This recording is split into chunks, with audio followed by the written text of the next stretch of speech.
Welcome to the show. We are excited today. We're excited to kick things off. It's a beautiful morning where I'm at. I'm currently looking out my office window, and it's a forest, and it's sunny, and it's amazing. I love where I live in the new house. But how the hell are you this morning, Shane? It's good. As you were talking about the weather and a beautiful morning, I was thinking, I get up every day. I walk my dog. Actually, my son's dog, not my dog, but I walk her every day. And I usually don't even notice the weather. I mean, unless it's like raining and really bad, I don't stop and look at the weather and think, it's a gorgeous day today. Now, I do wake up and say, it's not that hot, it's not that cold. Right. But maybe I need to slow down and look at the weather just a little bit more. Dude, so here, I'll give you, so here's what happened. So when I moved to Hawaii, we got there, right? And as you can imagine, Hawaii's majestic. Everything looks amazing, right? You got beautiful mountains and the palm trees and the ocean and all that stuff. And I made a point when we first got there. I was like, I don't ever want to take this for granted. And so I just didn't. I consciously forced myself to see, there was this view that would come. You'd come off of my house and you'd leave the road that would leave my house, and there was this mountain view, and you had these palms. I mean, it's like beautiful, just like breathtaking. And I was like, I'm going to look at that every day. I'm going to pay attention as I drive past. I want to see this view every day. And so I did. And we lived in Hawaii for 2 years. And the whole time I was there, I forced myself. And I didn't realize I was doing this, except what ended up happening is I trained myself to pay attention to those little things. And here's how I know that actually stuck. So we moved back to Utah, right? We're here in the mountains. I mean, even the way we started out the show today talking about the beautiful view. But the mountains in Utah are actually breathtaking. And I lived here for 20 years and never really noticed. And then when I moved back, I'm like, wow, that is a crazy mountain range that I drive past every day. And it's right, so same kind of thing. And dude, I'm telling you right now, it helps you appreciate where you're at in life, no matter where that is, when you start to see those little simple, you know what I mean? And it's definitely a habit. Like my kids they've been taking pictures of sunsets for years, right? And like my son went out to, where was he at? He was up in Charlotte this last week, and he sent us a picture of the sunset from his buddy's house. And I'm like, dude, I live on a lake. I mean, there are sunsets there all the time. Yeah. And for whatever reason, that was just never my thing. Yeah. And even like we go out to the ranch and the land, or the soon-to-be ranch, or at some point ranch. I'll tell you. the ranch in progress. We go out there, and me and my wife sat on the tailgate not too long ago, just looking at everything, and we like the calm, and we like the quiet, and we like the absence of buildings and stuff. Yeah. But we don't sit here and think, it's a gorgeous sunset kind of deal, even though it's there, and even though it's pretty, and on the lake it's pretty. I think at the lake, there's so much of the sun reflecting off the water. So if you're not real careful, we keep the blinds down, because if that spike hits my wife, it gives her migraines. Right. So we just got used to not seeing it, if that makes sense. Yeah. No, it totally does. It totally does. And you take it for granted, like all the things in your life, right? I mean, Well, dude, same thing. It becomes the new normal. It's like in business, right? Building a firm. All of a sudden, the level that you find yourself becomes normal, and it's no longer cool and exciting. My son was actually, him and I were talking about this, and there's a particular car that I would like to buy, and I could afford it now, but I don't want to afford it. I want it to mean nothing when I buy it, and I want to buy it cash. And so, but we were sitting there talking about it, and he's like, and he references, even that car you want, Dad, is eventually going to get to where you don't where it's like it doesn't really matter. It's like not a big deal. And I sat there and I'm all, dude, you're 100% right. I'm like, because I've got a beautiful car in the garage right now that I could give two shits about. It's a nice car. I like it. But there was at one point in my life that was like, I really would love that car. That would be the craziest thing ever. And then all of a sudden it just became the car. And then it was just normal. It's just like you go out and you get in a car and and I think that's interesting. Everything is that way. Like it's so easy to lose that, and I know that's not really the the subject of today's conversation, but it's not. But I mean, you and I have talked about gratitude and appreciation in the past over and over, right? And I've went through phases in my life, and I know you did for a while. If you're not even still doing it, where at the end of every day, you sort of sit back and think, what am I grateful for that happened today, right? Yeah. And I've done versions of that, one or two things, and sometimes it's big things and sometimes it's little things we're grateful for, I think. But Yeah. I think that the stopping and taking consideration of it is a huge thing, right? And Yeah. I Well, mean, there are dude, some. I don't care who you are and what you have going on, regardless. Everybody listening right now, no matter what you have going on, there's things to be grateful for. Even if you're in the midst of like a terrible situation and a tornado's rolling around you and you've got this isn't working, that's not okay. There are things in there that if you can find the gratitude in it, it's what I found for me, dude, is it just helps me be present to the journey that I'm on. And stop getting stuck in what I want and where it is that I want to go. Because, dude, you and I both, we have big dreams and ambitions, right? Like big ones. It's like, and if we shared some of our dreams, people would probably be like, really? When's That's enough a little enough? wild, right? Like, that's not a real dream. That's just I want to win I want to win the lotto, right? Exactly. But I Exactly. don't. I consider them not even dreams, but like where we're headed, right? Yes. Is what I would say, Oh, right? dude, 100%. It's the path. But what I've noticed is if you always focus on that, and I know you've felt the same way, you kind of lose the joy in the moment. And then I think that, dude, you'll kind of lose if that happens, and I've watched this happen with successful business owners where they kind of lose the vision of why they're doing the day-to-day, and they get off track. And then if they don't pay attention long enough, they will veer so far, all of a sudden where they're at is unrecognizable and not in a good way, right? No, I think life falls apart. I think a lot of times you lose the joy. Yeah. And I know everybody's like, enjoy the journey or whatever. Okay, I don't always enjoy the journey, right? No. I'm in no way going to say, take like working on my bench. I don't enjoy the journey. I don't enjoy like, man, I missed a rep. Holy crap, I almost crushed myself. Right? Or I was supposed to lift this up and, I'm having to get my dad spot me and it comes down off the bar. I'm like, nope, not happening today as the weight comes, coming down. Like, I don't enjoy that part of the journey. I'm going to tell you right now, Shane, on a side note, that is the most frustrating shit ever. Because, you've got bench targets. I've got squat targets. And, dude, what is that? What's the deal? Some days you show up and your body just works. And then other days you show up and you put this, you didn't change anything.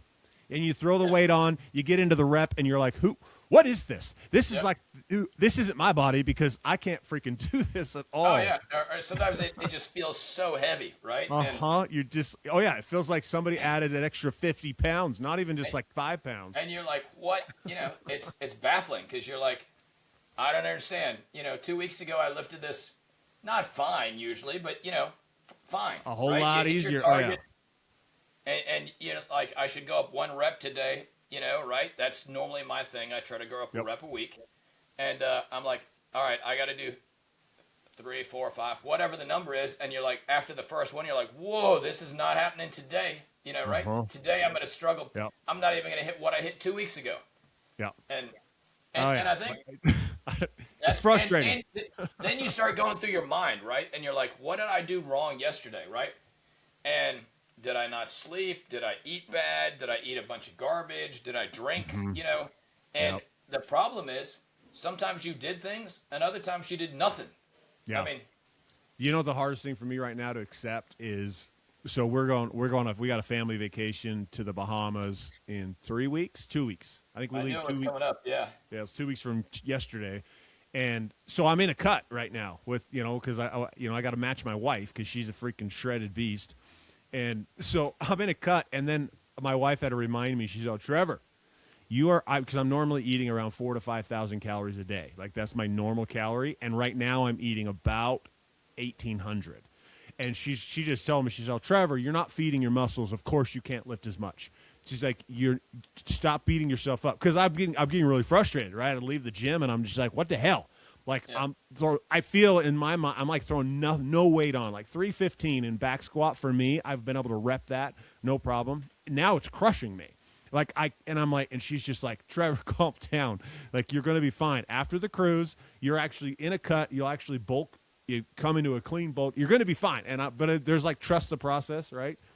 Embrace the moment. Cause I'm like, now I feel like a weak little bitch, which is kind of funny. Cause I actually pay attention. I look around. There's not too many dudes that are out there back squatting 315. It's not like it's that much weight, but it's not too many. Like that's one of the big, but in my mind, I'm like, what a bitch. I'm such a little baby. No, I mean, I was, it's wild, right? But also, I'm not feeling too bad for you eating 1,800 calories a day, because that's sort of like my daily. That's what I normally eat. That's your normal. When so I'm you're like, not, Trevor, shut up. Yeah, so I'm like, I don't feel super sad for you, right? When I'm watching all my macros, that's where I'm at, 1,800, right? And, and obviously you weigh a little more than me, and you're also a little taller. Yeah. But I'm like, I don't feel, I get a little jealous. All these guys, like, I eat 3,000 calories a day, and I'm losing weight. That's not a cut, dude. 3,000 calories. No, I'm in a pretty big deficit. What's your kcal? Do you know what your kcal is? I don't even know. I figured, I did all that, and all of that came in at a higher number, right? And that's what I did for years. It was like 25. It's like you should be eating 2,500 calories to maintain. Right. So for a while I did that. Didn't really gain muscle. Didn't really lose any weight either. And I was like, what the heck?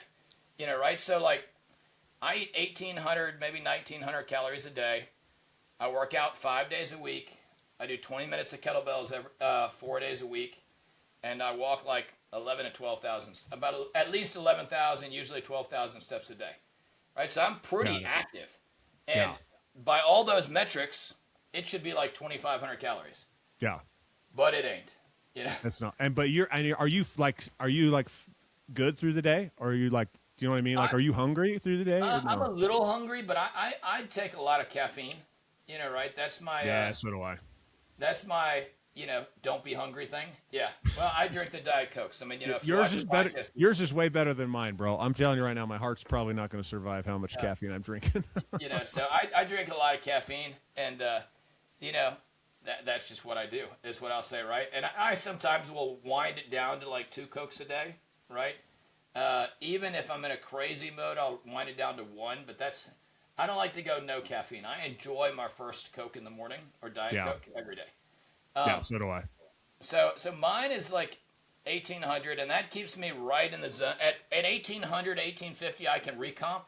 So I'm losing a little bit of fat, but gain a little bit of muscle. But obviously, it's slow, right? It's not crazy.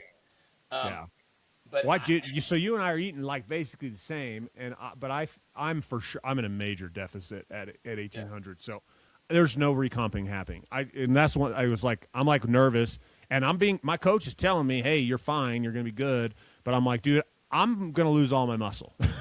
Yep, These are all the narratives that run through my head. I'm like, I'm going to be this skinny little beanpole, which is fine for everyone who's a skinny little beanpole. That's great, but that's not what I want to look like. So I'm not talking trash, but I don't want to be that way. So, and I've worked hard to not. And so, but and I'm hungry all the time. So, dude, I'll drink. I got, what's it called? It's where you can make the fountain drinks or whatever. You can make this soda pop at home.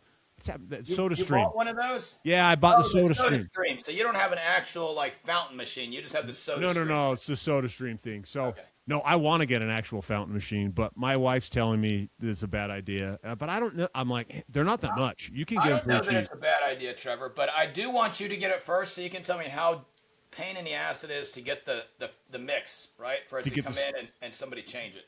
It'd be easy because my brother-in-law has a commercial license with the distributors, so he can buy it for me, and I just have to pay him for it. So that's the key, is knowing someone, because they won't sell you the syrup bibs if you don't have a commercial license. No, you can buy it from markup on Amazon, though. Yep. But if you want to get it because it's really cheap. If you get it from Coke so if you bought a bib of Diet Coke, number one, that bib for you, that would last you a year. Because they're big, those big bibs. And it would cost you, it's like 20 cents for a 44-ounce worth of syrup. Which is huge, Oh, yeah, dude. And just the convenience. I just feel like I already drink so much that if I got that in my house and I could just reach over and get my fountain machine. It'd be so great. I just need 2 flavors. I need Diet Dr. Pepper and Diet Coke, and maybe a Coke Zero. If I had a three-pack, that'd be awesome. Oh, dude. Oh, yeah. And a root beer. Believe it or not, I love root beer. Occasionally, so like when you and the kids love root beer, so having the kids come over to the root beer. But anyhow, no, what I was saying about that though is what I do when I'm in a cut right now. Like I'll just drink soda water sometimes, like just because I'm starving. Like 1,800 calories, 1,900 calories. That for me is like not enough food. And so Yeah. I'm like sitting at a midday and I'm starving, but I don't want to have any more caffeine. So I'll literally just drink soda water. No, I got 2 months. My trainer said I got another month of doing this, and then he actually says he says I can get lean enough in the next month so that like the month leading up to Dragon Con, I can actually eat a little bit more food, and fill in a little more. I'm like, I don't see how that's possible, but okay, you're the trainer. That's why, and you clearly have a lot of experience and you've had great results. I mean, that's why you're my trainer. So I'm going to trust the process. And every year I look at it and I'm like, I did pretty well, right? Like last year I felt smaller. I didn't feel like it's tight, but then, by the eating and stuff, you carb load like a couple days, the day of or whatever. And like my upper body was just boom. And I was like, holy cow. And I know I wasn't, in my mind, I wasn't as big back then, but. Right.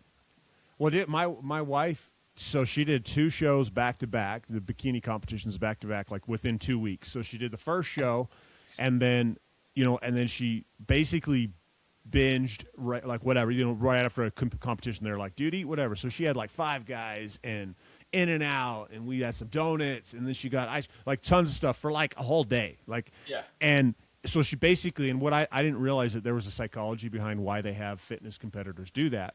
So she doesn't gain any fat by doing that, but she refeeds her muscles. So she refed them, and then she went back into a deficit, and then she did a major carb cycle right before her second show. So within 2 weeks, if you look at side-by-side photos of her in 2 weeks, it's staggering how different. Like she is significantly more muscle mass in the second show than she did the first show, and it's because she'd cycled the way she did. And there's some science behind doing that if you get yourself down in that deficit and then you eat a ton. And there's a method to the eating the day of, right? Like my guy has me eat a certain way, and then like 24 hours before he adds mostly more carbs. Yeah. Did Carter did he have you do like the water stuff? Does he have you do that? Not like intensely, right? Not like some of the, he's like drink like 2 gallons of water like the week before, and then a couple days before start dropping it down. Right, Got it.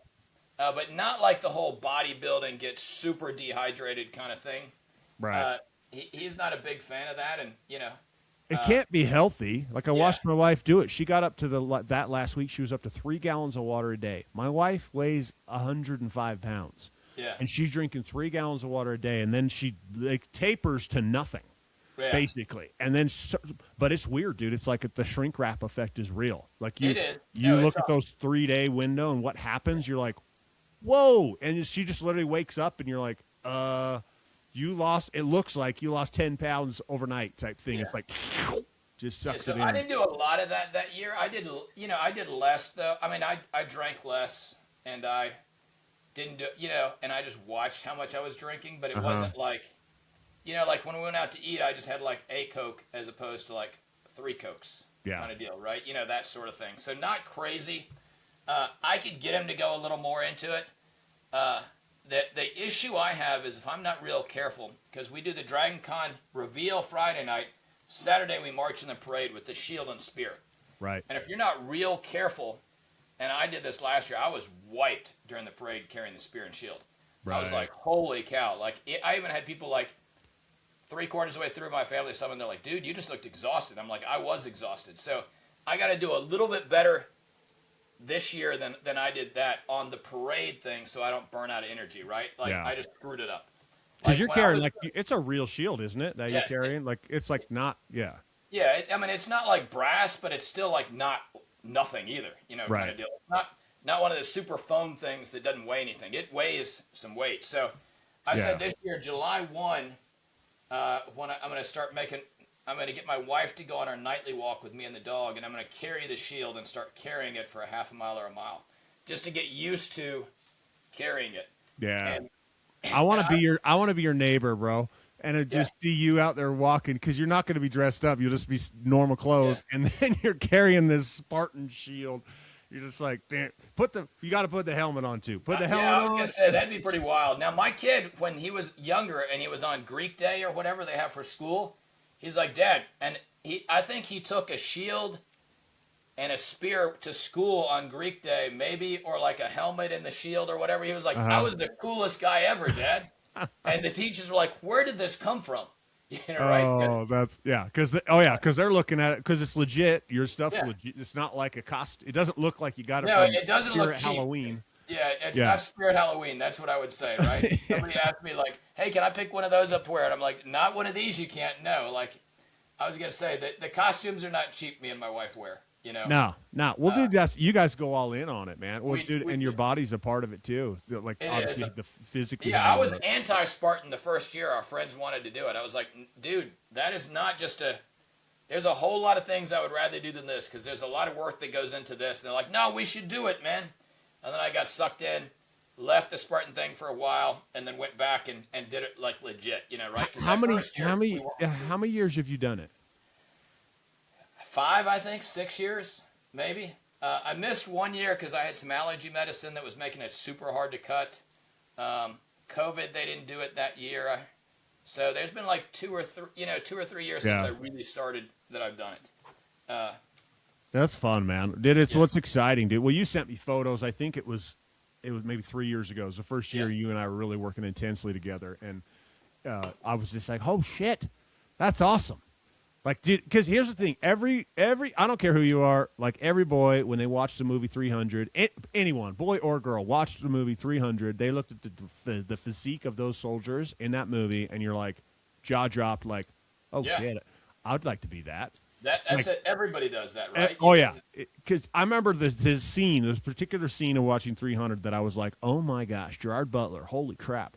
But it's at the end. It's at the end when he just got shot by all the arrows, right? Yeah. And he's sitting down, but he's crouched over, like he's like hunched over, and his abs. There's zero. It's skin roll, and he still has this shredded six pack. And you're looking at that, and I understood the body enough. When I first saw 300, I mean, how many ever years ago that came out, to realize what that meant and how fit he actually was to look like that. And it was just, I was just enamored. I mean, that whole show was the cinematography was amazing, but just seeing his physique, and then I went and did research. I was like, how did he become as fit? And this was pre-AI. I mean, shit, I don't even know if we had Google back then. Well, it wasn't that long ago. But I remember figuring out that he did this crazy thing called CrossFit.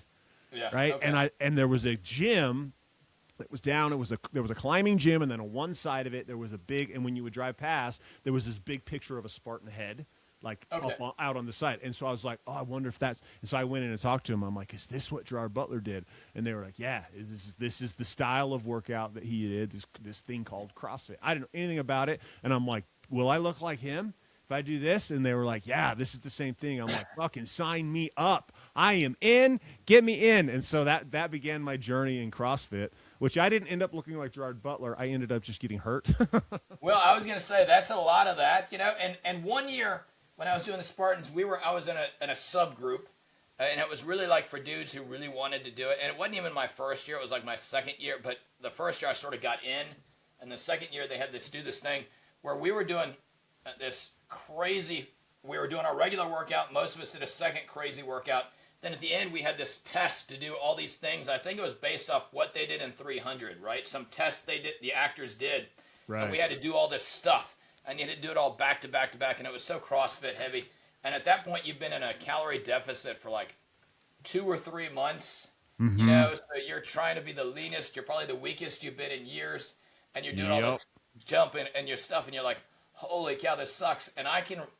But the good news is, some of us would post our times, and the times were posted in the main group. And some people would be like, dude, I did that last weekend. I just did it. And they're like, hold on, guys. You came in and did it fresh. These guys have been beating themselves up for weeks, and they're doing it. There is such a thing as calorie deficient. They're in a cut. They got no energy. And like one time when I was in a hard cut, I would actually eat a fruit cup 30 minutes before I worked out every day, like a tiny 100-calorie fruit cup just to have carbs and sugar just for the workout. Just so your body had something to draw from. Something to burn. Well, that's what's crazy too. Is you look at the way. The expectation, right, I think that movie really created a lot of that, which is just because you look like that, people don't realize what it takes to get there. and it's not sustainable, and you're not actually very strong in those No. when you're like that. It's like if you had an extra little 5 pounds of fat on you because you were eating enough carbs, you would actually then be able to operate, but you wouldn't look the same. So you don't quite have that chiseled look. I mean, you still do.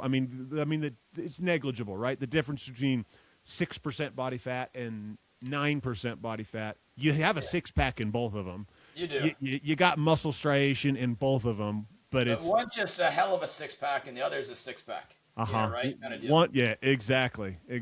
So, do you know what's interesting for me about the body, and to kind of put a button on today's conversation, but I have fallen in love with working out, not just because of the physique side of it. It's because it's how I feel, and the demands of being an owner of a business are so significant that if you don't have a body that works, and this is what I've learned, if my body doesn't work, dude, it's just harder. Like I just don't. The same fatigue you're talking about, right? Being able to do the physical stuff, dude. My brain would hit this mental fog fatigue when I wasn't taking care of myself.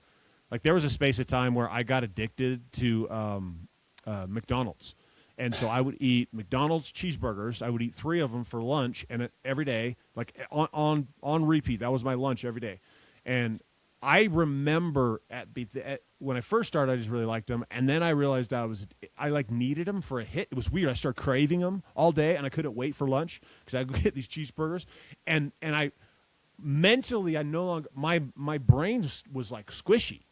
Yeah. It was like it wouldn't fire the way I was used to it firing and all this stuff, and I was feeding my body so much crap that it just I didn't feel as good. And there is 100% this reality of if you take care of yourself physically, it's gonna manifest itself into the business world and your ability to just navigate. Yeah, and I think, especially in our legal space, but in most spaces, when you see somebody who's fit, you instantly respect them a little bit more, right? Yeah. And you're like, dude, that took a bunch of work. That guy's pretty disciplined, right? Like I remember one time, my brother saw one of the pictures or whatever, and I was like, I felt small then, right? And that time I was 135. So I was pretty light. I mean, I'm 5'7", so 130, 135 is still pretty skinny. Yeah. And I was like, I feel tiny. I feel like anybody would look at me and think, dude, he's nothing. He goes, nobody looks at you with where you're at and thinks, that just happened, dude. Everybody looks at it and says, you worked hard for that anyway. Yes, you don't weigh a ton, but you didn't accidentally get a six-pack. And nobody really, no guy wants to fight a dude with a six-pack. No. I think, and I was like, okay. Yeah. And there's that level of confidence you speak of. Like last week, I just went and I had to present in front of a large group of people, and I didn't say have to. I got to. And it was great. This is the first time they'd met me. And there's a level of confidence knowing when you walk in, and this may sound arrogant, but that's fine. I probably am a little arrogant. But knowing that when you walk in, you're the most fit guy in the room. Yeah, there is. And when you're there to lead them, you have set a standard of execution just by how you look. You don't have to say a single word. And it's not an arrogant thing, really. It's a confidence thing in knowing that, hey, I pay the price every single day. And it's pure and simple. It doesn't make me better than anyone else. It's more of a thing for me, knowing that I show up. And I'm seen differently, right? If I'm taking care of myself, my body looks good, I'm healthy, I have the energy to sustain. People automatically already, when now the words I say, they're automatically receiving them a little bit differently. We can pretend that that's not the way it is, or that we wish it were different, and that people weren't judged by the way we look. But that'd be pretending. It's how it is. Well, and you mix that though with being a parent, right, and a father. Yeah. And I can't tell you. I mean, there's a lot of reasons why somebody might look at me and my wife and say we got it going on, right? But one of the reasons I think, like my sons, I have sons, right? They're grown. I mean, my youngest is 23, my oldest is 25, so they're not 8 and 7. But it's pretty cool when they talk about when their friends come over, like, dude, your dad, he's a beast, or your dad, dude, look at your dad, man. Right? I think there's some proudness they get. And I don't know if that's the right way to say it, but they're proud of seeing their parents in shape, and it's heck, as a kid, how often a kid say my dad can beat up your dad, right? But oh yeah, well, You know what I mean? When they look at you, Oh, and they're like, your dad 100%. looks like a menace. You know. Uh-huh. Oh, yeah. Well, dude, I remember it, as bad as this may sound, and I don't think my mom ever listens to this show, so bless her heart if she does, but I was kind of embarrassed as a kid because both my parents were really overweight, and we were poor. We didn't have any money, so like there was a part of that socially that it was hard, and we didn't have nice cars or anything like that, and so as a kid, everything's all about designer brands, right? And your image when you're in middle school, and then when to have parents that are like just really big, it's just like, and I love my mom and dad to death, but at that time, and they've actually taken care of themselves. They look great now, but back then they didn't. And so they were just, it wasn't, I hate to admit it. I really do, because I feel bad for them and I feel bad that I felt this way, but I was embarrassed a little bit because, because they had the days where the parents would come in and help, like, especially my mom, she'd come like be a volunteer or whatever.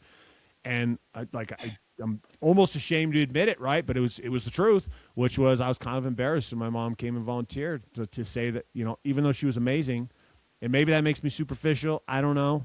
Could be. The thing is, all kids are superficial, right? And all of us have some level of superficiality to it, right? Otherwise, fancy cars wouldn't sell.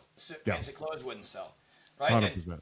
And, and like I've had my kids' friends in the last year or two. Hey, how much you lift, Mr. Smith? How much you lift, right? Or the other day, I didn't know my son had gotten home with one of his friends, and they're out back behind my house, and I work out in my basement. So I can hear voices out there, but through the walls, I can't tell it's who. I can't recognize my son. I'm like, it's probably him, but let me go check it out, right? So I go outside, and I'm in my tank top with my workout gloves on. So I'm like, hey, that's you, Sam? And he's like, yeah. And his friend looks, and I said, okay, I just want to check you guys out. And then they're like, well, coming around looking like a menace, right? Kind of deal. Which is great, because they're like 23, 24 years old. They're not, they're not little. I think fitness is huge. And also, when I'm not working out, all that stress just piles up on me, right? I run a big law firm. If you're a fan of the podcast, you know that. My life is pretty stressful. Absent working out, I get to be a grumpy and bad person. I don't show up the same way for my wife and kids if I don't work out. My wife will say, I've got like a window of 2 weeks, and after that, I start to get to be an asshole. I mean, so. 100%. Well, dude, I think to put a cap on it, this is just to understand, be the standard. Yeah. That's basically what we're saying. Be the standard that you want, right? If you want growth inside of your firm, be the standard. And the standard starts with your basic daily disciplines. So obviously this conversation today is all centered around the body and looking and being a certain way, but just set the standard and don't accept anything less than that. The body's a crazy mechanism because it's the only thing that you have complete control over. Meaning, I get it, you could get sick, you could have disease, there's some extreme circumstance, but for the most part, it's just you.